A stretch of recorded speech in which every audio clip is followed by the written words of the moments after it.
Well, hello everyone again, it's Bonbon. As I have the past 2 weeks, I'm here again to review one of the 4 Blackpink solo albums released during this year. This time, we're looking at Rose. I'm hoping that this video will be shorter than the previous 2, since Rose was not everywhere like Jennie and Lisa were, but maybe I'll just yap too much and make a long as fuck video again. Well, as I have said on my 2 other videos, we will be talking about random topics, except for one, the word controversy. Let's not forget that none of the 3 members included have addressed it and apologized to the black community for the disappointment it has caused.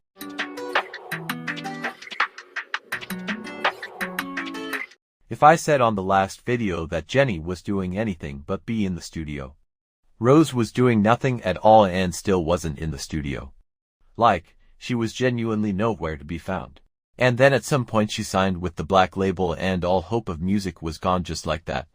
Until a lot of months later, she decided to randomly mention she is collaborating with the Bruno Mars and then release the song a day later. I don't think you all need me to talk about Apt, and how successful it was, like we've been new at this point. I'm gonna say it's a hit, and I really like it. Even if the only one still listening to it is me and some random 7-year-olds. And I think the music video is very fun.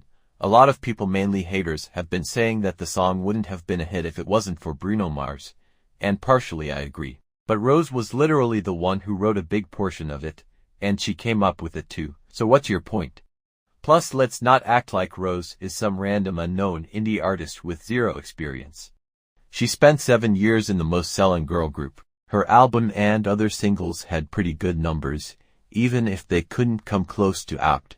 The true problem with Apt, if you ask me, is it created expectation for a pop-punk, carefree, lively album, which is simply not Rosie. And I think that's the reason why anything from Rosie doesn't seem as much as a hit as Apt, because there was 0 song promoted that could follow up the Apt hype. If she promoted Drinks, or Coffee, or maybe 3am instead of Toxic Till the End, we'd be talking about a different album.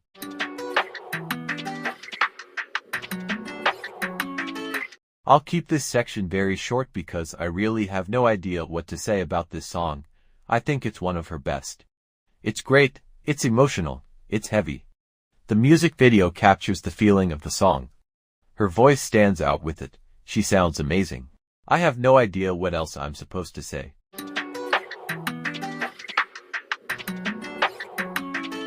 When I tell you I'm so sad that during the 1 week where we could have gotten the best vocal moments from Rose she was sick. She really had such a good thing going on with BBC Radio 1 Live Lounge and a Jimmy Fallon show and couldn't go 100% for any of them because she was visibly sick. I hate this. At least we have some other performances that she had at the gala des Pièces Jaunes. But no, that one had technical issues too. Well, at least we have GMO Sonic, which was phenomenal. I love how she sounds in this era. Vampire Holly needs to be on Spotify ASAP because that's her best song and I'll die on that hill. Also the part where she just gets up and goes to vibe with the crowd during Apt. I wish I was there.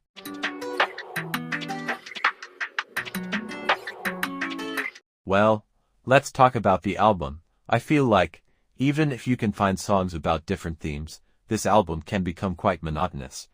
The theme of this X being an emotional burden is present in 8 out of 12 tracks. And, even though other artists like Olivia Rodrigo or Taylor Swift have also had albums where most of the songs are about a breakup, I think the problem with Rosie is that the album loses momentum somewhere after Stay a Little Longer. I feel like the last tracks are a bit tiring to listen to and add nothing new to the feelings presented previously.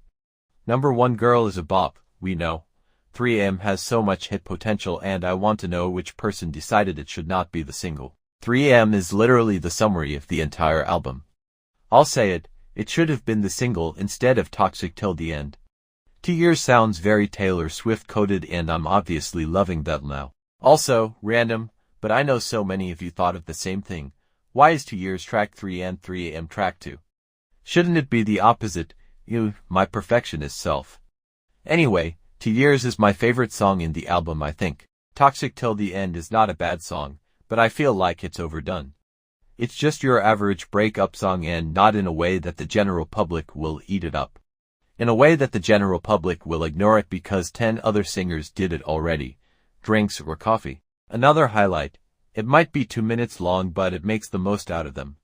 It kinda had its blow-up moment, and what's most frustrating is Rose did not capitalize on that in any way. Seriously, who's in charge for the marketing on this album? The hit was right there waiting for an MV, a lyric video, a remix, a TikTok challenge. Just something. And Rose's team did nothing at all. I saw someone highlight how funny it is how in the end of Drinks or Coffee she ends with asking a person to go for either drinks or coffee, and then plays right after, which means they went for drinks. I think that's hilarious. Game Boy is also one of my favorite tracks, to be honest. I had claimed this track before I listened to it because I liked its name, and turns out it was so fun as well. I like the little talk rap section in the bridge and the R&B pop of it. Unpopular opinion, but this type of R&B pop and the more acoustic rock tracks are so much better for Rose's voice than plain synth pop. I hope she does more of them. Stay a Little Longer is a masterpiece. Her vocals are amazing. This song and Number One Girl proved to me that this will never be the boring Sad Girl album people made it to be. Sad Girl, yes. Boring, no way. Sadly, I'm not a big fan of Not the Same, Call It the End, or Too Bad for Us. As I said before, I think these songs just sound too similar, and they're almost the same in song theme, lyrics, and sound.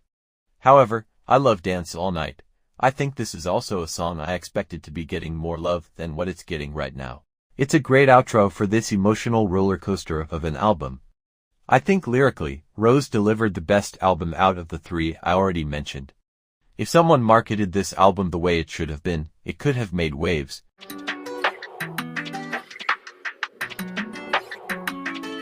I'm really happy that Rose got to do a soundtrack for a Hollywood movie like Formula One. I don't know how Messi is going to be used in the film because I'm not very familiar with the plot, but hopefully it will have its moment. As a song, I'm not sure if I like it. It's a little generic, kind of like Toxic till the end. A lot more could have been done production-wise to elevate this song, but again, it's not bad. Also, something I didn't talk about is the orchestral cover she did of Coldplay's Viva la Vida for Pachinko.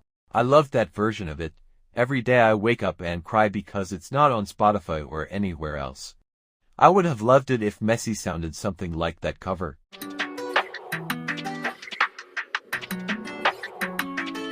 I'll keep this section short because, well, I don't have much positive stuff to say. It was a good look, but honestly it was so boring and lackluster compared to what everyone else wore at the Met Gala. This theme had so much potential, but I saw nothing in Rose's outfit. And this is the case for most of her recent looks with YSL. I think they need to step up their fashion game because everything she wears at this point, she's worn it before. Anyways, the city is calling me divas. I'm logging out, but I'm staying in your hearts. See me next week for the Hermitage review.